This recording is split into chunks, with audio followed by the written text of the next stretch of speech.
नमस्कार दोस्तों, स्वागत है आप सब लोगों का आरपीएससी एग्जाम्स यूट्यूब चैनल पर। देखे साथियों, रीट की साइकोलॉजी में जो 4 टॉपिक ऐड किए गए थे वो चारों के चारों टॉपिक मैंने आपको करवा दिए हैं। अभी अपन संस्कृत स्टार्ट कर रहे हैं दोबारा से, और इसमें जो नए टॉपिक्स ऐड किए गए हैं वो मैं आपको करवाऊंगा। संस्कृत की वजह से पूरे टॉपिक शानदार तरीके से करवा चुका हूँ। अगर वो कर लिए होंगे आपने तो कोई समस्या आपको अभी संस्कृत में मेरे हिसाब से नहीं आ रही होगी। और चलिए, जो 4-5 टॉपिक जो ऐड किए गए हैं उनको भी अपन निश्चित तौर पर संस्कृत को पूरा करेंगे। आज का जो अपना टॉपिक रहेगा वो रहेगा संस्कृत में संख्या ज्ञान। संख्या ज्ञान में देखिए साथियों, 1 से लेकर के 4 तक की संख्याओं को आपको बस ध्यान में रखना, उसके बाद आराम से याद हो जाएंगी।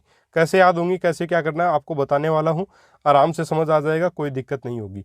1 से 4 तक आपको जो तीनों लिंगों के लिए अलग अलग चलते हैं, इसलिए 1 से 4 तक के रूप आपको याद करने पड़ेंगे, जो कि इसी वीडियो में आराम से याद हो जाएंगे। कहीं कोई समस्या इसमें नहीं आएगी क्योंकि ये बहुत ही आसान है। देखिए, पहला जो है वो एक शब्द, यानी एक को जो है वो हमेशा एक वचन में ही काम में लेना है। निश्चित तौर पे एक तो हमेशा एक वचन ही होगा। तीनों लिंगों में अलग अलग चलता है। कैसे रूप चलेंगे इसके? एक है एका एकम, एका के साथ पुल्लिंग आएगा, एका के साथ स्त्रीलिंग आएगा, और एकम के साथ नपुंसकलिंग। इसलिए वृक्ष, वृक्ष जो क्या होता है आपका, वृक्ष क्या आपका पुल्लिंग है, लता क्या आपकी स्त्रीलिंग, और पुस्तक क्या है, नपुंसकलिंग है। तो एक है वृक्ष है, एका लता एकम पुस्तकम। इसी प्रकार एक है पुत्र है, एका लालिमा, एक है पुष्पम। इस प्रकार से ये हो जाएंगे आराम से, कोई दिक्कत नहीं होगी, अच्छे से समझ आ गया होगा। चलिए, दो शब्द या द्वि जो शब्द है वो नित्य रूप से द्विवचन में प्रयुक्त होता है, और तीनों लिंगों में इसके रूप भी भिन्न भिन्न चलते हैं। कैसे चलते हैं? द्वौ द्वे द्वे, ठीक है। द्वौ बालकौ, यानी पुल्लिंग के साथ द्वौ, स्त्रीलिंग और नपुंसकलिंग दोनों के साथ क्या आ जाएगा? द्वे। इस प्रकार से दो के रूप चलते हैं, है ना। आराम से याद हो गए होंगे। द्वौ द्वे द्वे। और एक का क्या? एक है एका एकम द्वौ द्वे द्वे। इतनी बात हो गई। इसके आगे देखें, तीन जो शब्द है, त्रि जो शब्द है वो बहुवचन में हमेशा प्रयुक्त होता है, और तीनों लिंगों में ये भी जो है वो अलग अलग चलता है। जैसे त्रेह, जैसे इसका रूप कैसे चलता है? त्रेह त्रिसह, त्रेह त्रिसह त्रीणी। त्रेह किसके साथ आएगा? पुल्लिंग के साथ। स्त्रीलिंग के साथ क्या आ जाएगा? त्रिसह आ जाएगा। और पुस्तकानी यानी पुल्लिंग नपुंसकलिंग के साथ आपका आ जाएगा त्रीणी। इसी प्रकार त्रेय घटा त्रिसह माला त्रीणी फलानी, है ना। और अगर 4 की बात करें तो वो भी हमेशा बहुवचन के रूप में ही प्रयुक्त होगा, और तीनों लिंगों में अलग अलग रूपों में चलेगा। जैसे चत्वारह चतुर्सह चत्वारी, आपका पुल्लिंग के साथ आ जाएगा चत्वारह, जैसे चत्वारह वेदा। स्त्रीलिंग के साथ आ जाएगा चतुर्सह, चतुर्सह कन्या। नपुंसकलिंग के साथ हमेशा क्या आ जाएगा? चत्वारी, जैसे चत्वारी पदानी। इसी प्रकार साथियों चत्वारह आश्रमः, चतुर्सह बालिका, चत्वारी फलानी, ये हो जाएंगे। अब देखिए साथियों, इनमें बात यह है कि आप इनको कैसे याद करें। या तो आप जो है वो थोड़ा सा अलग अलग भी याद कर सकते हैं, एक साथ याद कर सकते हैं। ऐसे कि एका है एका एकम, द्वौ द्वे द्वे, त्रेय त्रिसह त्रीणी, चत्वारह चतुर्सह चत्वारी। बहुत ही आसानी से आराम से याद हो जाएंगे साथियों। एक जगह लिख करके याद कर लेना। और आपका पुल्लिंग, स्त्रीलिंग और आपका नपुंसकलिंग में किस प्रकार से रूप चलते हैं। एक वचन में एक वाला चलेगा हमेशा, और द्विवचन में 2 वाला, बहुवचन में 3 4 वगैरह ये चलते हैं। ठीक है साथियों, 4 होंगे तो आपका 4 वाला आ जाएगा, 5 हो जाएंगे तो आपके 5 वाले आ जाएंगे। अब 5 से लेकर के आगे जो भी संख्या है वो एक ही जैसे चलती हैं। जैसे यहाँ पे देखिए लिखा है पंचन से नवदशन। नवदशन का मतलब है एक प्रकार से 9 दशम भी हो सकता, 9 दशम तक क्या चलता है साथियों? 9 10 तक, 9 10 भी हो सकता है। ठीक है, तो पंचन से 9 10 तक क्या चलता है? नित्य रूप से बहुवचन तथा तीनों लिंगों में एक रूप ही चलेगा, यानी एक ही तरह के रूप चलेंगे। इसमें आपको अलग अलग लिंग के लिए अलग अलग याद करने की आवश्यकता नहीं है। यह नहीं है कि आपका पुल्लिंग के लिए अलग होगा, स्त्रीलिंग के लिए अलग, ऐसा कुछ नहीं है। 5 से लेकर के आगे जो भी संख्या है, एक प्रकार से यहाँ तो 19 तक दे रखा, लेकिन आगे भी उसी रूप में चलेंगी आपकी, है ना। तो आराम से आगे आपको ज़्यादा रटने की आवश्यकता नहीं पड़ेगी। बस 5 को क्या बोलते हैं? पंच बोलते हैं। पंच पुरुषा, पंच कन्या, पंच पुष्पाणी। चाहे कोई सा भी लिंग आ जाए, ये पुल्लिंग है, ये स्त्रीलिंग है, ये आपका नपुंसकलिंग, फिर भी एक जैसे रूप है। इसी प्रकार सठ पुरुषा, सठ कन्या, सठ पुष्पाणी। आपका पुष्पाणी नपुंसकलिंग है, कन्या स्त्रीलिंग है, पुरुषा जो है वो आपका पुल्लिंग है, फिर भी जो वो सठ ही साथ में आ रहा है। इसका कारण यही है कि 5 के बाद वाली संख्याएं हमेशा इसी प्रकार से चलती हैं। ठीक है साथियों, इसी प्रकार अगर अपन देखें तो मैंने 1 से लेकर के 50 तक की संख्याओं को आपके सामने आपकी मदद के लिए लिख दिया है। बाकी जो समझाने वाली बात थी वो यही थी, जिसमें 1 से लेकर के 4 तक आपको ध्यान में रखने हैं। प्रत्येक स्त्रीलिंग, पुल्लिंग और नपुंसकलिंग के लिए अलग अलग चलता है। और 5 से लेकर के 19 तक इन लोगों ने बताया एक प्रकार से जो ये लिखा है इसके अकॉर्डिंग, जो 5 से लेकर के। बाकी साथियों ये जो मैटर है ये थोड़ा सा मैंने जाहिर सी बात है कि अपने को कोई भी इतना अपने में से विद्वान नहीं है, और मैं भी झूठ नहीं बोलूँगा कि मैंने खुद ने तैयार किया। ये मैटर जो मैंने भी जो है एक प्रकार से साफल्यम की थोड़ी सी मदद इसमें मैंने ली है, और जिन चीज़ों को आप समझ नहीं पाते हैं सीधा पढ़ करके उनको समझाने की मैं कोशिश करता हूँ ताकि आपको आराम से समझ आ जाए। तो बस वही चीज़ें हैं, मेरे हिसाब से आराम से आप समझ गए, कोई दिक्कत नहीं है। अब देखिए क्या करेंगे अपन, जो यहाँ पे संख्याएं जो हैं उनको अपन बोलते कैसे हैं संस्कृत में। 1 से 50 तक मैं आपको दिखा रहा हूँ, ज़्यादा याद करने की आवश्यकता नहीं है, और याद भी नहीं होंगी निश्चित तौर पे। एक प्रकार से आप मतलब याद करने की आवश्यकता नहीं है, सॉरी, याद हो जाएंगी, याद करने की आपको आवश्यकता नहीं है। आप देख लीजिए बस। एक को क्या बोलेंगे, एका है, एका एकम, ठीक है। ये क्योंकि अलग अलग चलते हैं इसलिए अलग अलग लिख दिए मैंने। और 2 के लिए द्वि, द्वौ, द्वे। 3 के लिए त्रि, त्रय, त्रीणी।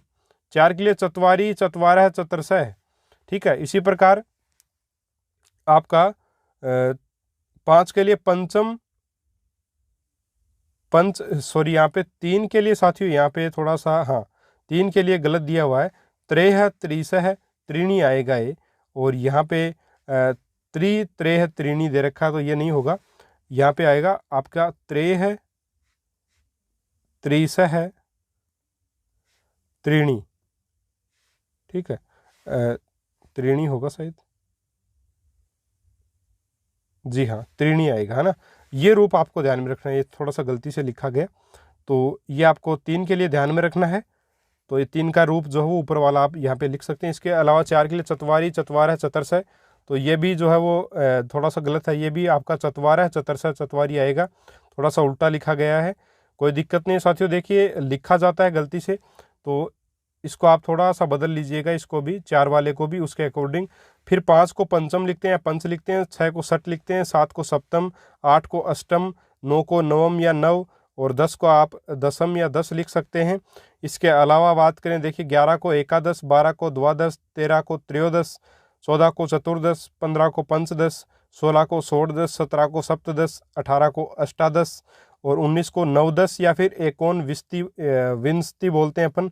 इसी प्रकार 20 जो होगा उसको विंशति है बोलते हैं, और 21वां है एक विंशति है, और 22वां है द्वाविंशति है, और 23वां है त्रयोविंशति है, और 24 आपका चतुर्विंशति है।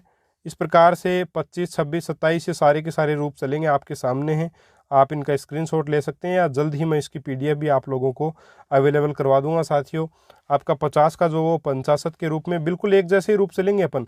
जैसे 40 के बाद क्या हुआ, देखिए 30 के बाद 63 आया, 63 हुआ 30, ठीक है। 63 के बाद में अपन 31 को एक 63, 32 को द्वा 63, 33 को त्रेस 63 है, और आपका 34 को चतु है 63, ठीक है। पंच 63, यानी कि नया की मात्रा एक प्रकार से लगती जाती है, आगे बाकी कोई चेंज नहीं होता। इसी प्रकार जब 40 आ जाएगा चत्वारिंशत्, उस तो आगे क्या चलेगा, एक चत्वारिंशत्, द्विचत्वारिंशत्, चत्वारिंशत्, इस प्रकार से जो है वो आराम से रूप चलते जाते हैं साथियों। कहीं कोई इसमें आपको समस्या नहीं आएगी। 50 को 65 बोलते हैं, 60 को षष्ठी बोलते हैं, 70 को सप्तति बोलते हैं, 80 को अशीति है बोलते हैं, 90 को नवति है बोलते हैं, और 100 को शतम बोलते हैं। तो ये साथियों आपको जो मुख्य रूप से ध्यान में रखने वाली बात है वो है 1 से लेकर के 4 के जो रूप हैं वो आपके प्रत्येक लिंग, प्रत्येक जो एक प्रकार से प्रत्येक लिंग के लिए अलग अलग चलते हैं। ये आपको मुख्यतः ध्यान में रखना। तो यही सिर्फ संस्कृत में संख्या ज्ञान है। इससे प्रश्न आने की संभावना कम है, निश्चित तौर पे कम है, क्योंकि एक पैराग्राफ में ये टॉपिक ऐड किया गया, और एक पैराग्राफ में किस प्रकार से प्रश्न पूछा जाएगा थोड़ा सा कम समझ में आ रहा मुझे इसके बारे में भी। देखिए पैराग्राफ में अगर प्रश्न आएगा भी तो बड़ा ही आसान सा प्रश्न आएगा, और आप आराम से उसको कर दोगे, क्योंकि संख्या ज्ञान का प्रश्न और पैराग्राफ में हो तो जो है वो बड़ा ही आसानी से अपन ढूंढ के बता सकते हैं। भाई अगर वहाँ पे ये हो सकता है कि पैराग्राफ में कोई संख्या दे रखी होगी और अपने को हिंदी में लिख करके पूछ लिया जाए कि मान लीजिए आपके वहाँ पे 49 दे रखा है ना, मान लीजिए आपके पैराग्राफ में संस्कृत में 49 लिखा हुआ है। अब 49 को आप मतलब ये पूछ लेंगे 49 को हिंदी में प्रश्न क्या आ जाएगा, 49 को क्या बोलते हैं, तो अपन आराम से या तो उसमें देख करके बता सकते हैं, अगर नहीं भी देख करके बताएंगे तो अपन आराम से बता सकते हैं कि 49 को क्या बोलेंगे, आपका 9 या 49 अपन बोल सकते हैं। तो ये चीज़ें हैं, ऐसे ही मैक्सिमम प्रश्न बन सकता है, इससे ज़्यादा कोई बड़ा टॉपिक नहीं है, बड़ा ही आसान टॉपिक है। इसकी PDF जल्द ही आपको, जैसे ही सारे संस्कृत के टॉपिक हो जाएंगे वैसे ही आपको अवेलेबल करवा दी जाएगी। उम्मीद है साथियों ये टॉपिक आपको अच्छे से समझ आ गया होगा। और संख्या ज्ञान को कल अपन कर लेंगे, संख्या ज्ञान अपन ने कर लिया है, समय ज्ञान अपन कल कर लेंगे और आराम से जो संस्कृत के टॉपिक ऐड किए हैं उनको सबको कर लेंगे। उम्मीद है आपको अच्छे से समझ आ गई होंगी चीज़ें। वीडियो को ज़रूर से ज़रूर लाइक करें, अपने दोस्तों के साथ शेयर करें। आप नए हो चैनल के ऊपर तो लाइक ज़रूर से ज़रूर करें। मिलेंगे साथियों अगले वीडियो में एक और शानदार टॉपिक के साथ। तब तक के लिए जय हिंद, जय भारत, नमस्कार।